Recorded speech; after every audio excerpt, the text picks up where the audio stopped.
Involve Firebase'de sign-in metodlarını, yani login metodlarını öğreneceğiz. Men projektimizde käbir göçmeler ettim. Görüşünüzü alıp 3 sanık papka dörettim. HTML'ler page isteyen papkanın aşağında, JavaScript JS papkanın aşağında, CSS'ler olsa CSS papkanın aşağında duruyor. Ve şöyle gelip register'e seretlenir. Haçanda şu sign-in linkine basılan vakti näme diye şunu getiriyor. Bärdedem sign up'a basılan vakti onu getiriyor. Şöyle seredelim. Şuna seredim. Sign up'a bassam meni register HTML açıyor. Sign in'e basın vaktım login HTML açıyor. Indi şöyle instörmel vaktlarımız var. Olarım näme şu şeklinde CSS ve JavaScript'larını şu şeklinde koyuyorlar. İki nokot koyan vaktımız öz Putin'den iki diş ile çıkıyor ve şon kömegülen şu papkaları okap bilýär. Şu papkaların içinden şu gerek deyip ayıp bilýän son JavaScript'te dem şuları ýaly. Indi login formumuza kıskaça serip geçelim. Görüşünü diýalyk. Sign in header'ım bar, toast message elementim bar, ondan sonra formum bar, iki tane input'u var. Biri email, ikincisi password ve submit button'ım var sign in diyen. Yine şu şeklinde. JavaScript'imde gelelim. Yeni initialize ediyen project'imi awesome ediyen. Çünkü her page'de siz Firebase'ini de initialize etmeli bolýanyz. Mysal üçin register'e seredin. Register'den beni initialize ediyen login'de dam şu edil şeklinde. Indi bärdedem şuları ýalyk edil register'daki ýalyk login form malýany ilki bilen.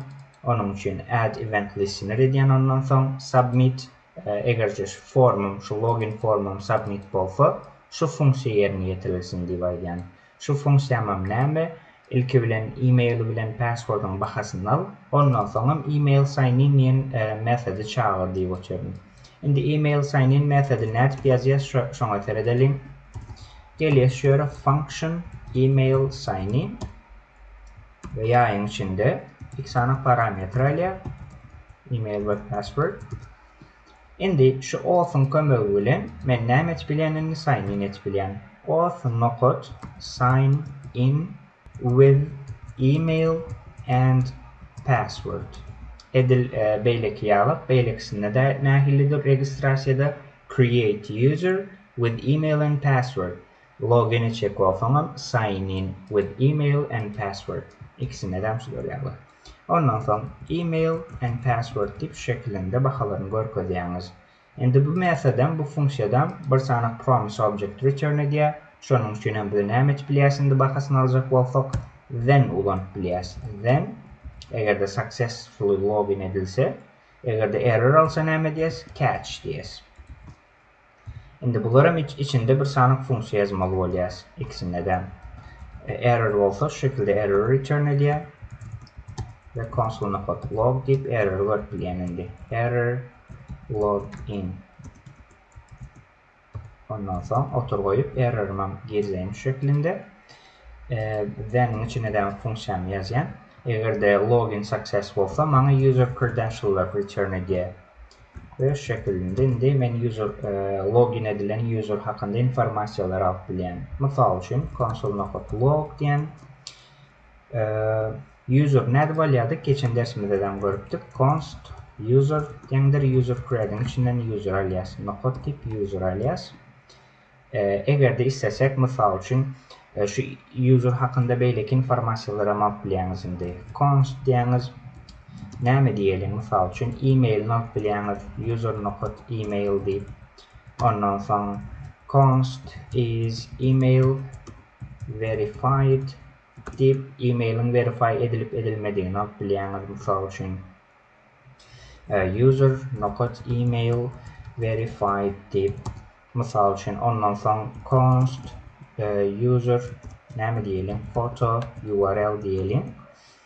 Şu user'ın suraty barmy, ýa-ni profile image barmy? Onu alyp bilýäňiz. User nokot photo URL deyip şu şeklinde. Indi şu artlıkça user'ımı alalım. Näme diyelim? Login success diyelim. Ve otur koyalım. Ve user'ı görkedelim şu şeklinde. Indi tayin menin funksiyam ve save edelim ve barlak görelim indi. Şöyle geleyim. İlk bilen e-mailimi yazayım. Şöyle geçen dersimizde contact bilen men registrasyon ediptim doğrudan. contact@mykjuma.com ve password gireceğim. Doğru password'u giriz otin şu an ve sign in'e basayım ve login success diye. Çünkü tanıdı e-mailim hem doğru, password'um hem doğru.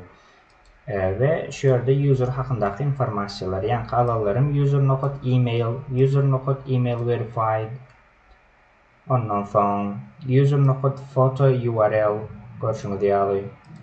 Şimdi eğer de yanlış bir password yazsam nahili öyle, sonra teredelim. Misal için randomly password yazı atıyorum ve sign in'e bassam. Şimdi ne etti? Error login dedi. Doğrudan. Şöyle code ve message var. Internal error. Ne diye verdi de message invalid login credentials diye. Yani ya username ya da password yanlış diyecek böyle sunluk bilen. Yine şu şekilde de siz ne biliyorsunuz login ettirip biliyorsunuz. İşte error alan vardı. Bizim geçen dersimizdeki AUTH notification'ın kömeğiyle işte yanlış deyip görüp biliyorsunuz. Şimdi şu adatları edelim hastayı boş. Ondan sonra sign in with Google'dan vereceğiz. Şimdi toast notification görüp için şu fonksiyonu yeni kopyalayıp getireyim. Show toast. Değere gelelim. Ve şöyle gelelim. Şu console log'un aşağında şu şekilde paste edelim. Eğer error olsa şu şekilde error diyeceğiz. Ve misal için ne mi yazabiliriz? Username or password is not correct diyelim ve save edelim. Gelelim şöyle. Misal için yeni contact bilen gireceğim. mykjuma.com ve yanlış password girecek ve sign in etsem username or password is not correct görüşme geldi error oldu. Eğer doğru password girsem sign in diyen şimdi user login success deyip bana çıkardı görüşme geldi. Terzden sign in edeyim. User login successful. Şu şekilde de siz kaçanda login olan vaxt ya da error olan vaxtınız belli bir fonksiyonu yerine getirip biliyorsunuz. Misal için önümüzdeki derslerde geçeceğiz. Login edilen vaxtı men main page'e geçirecek user'ı başka bir page açacak.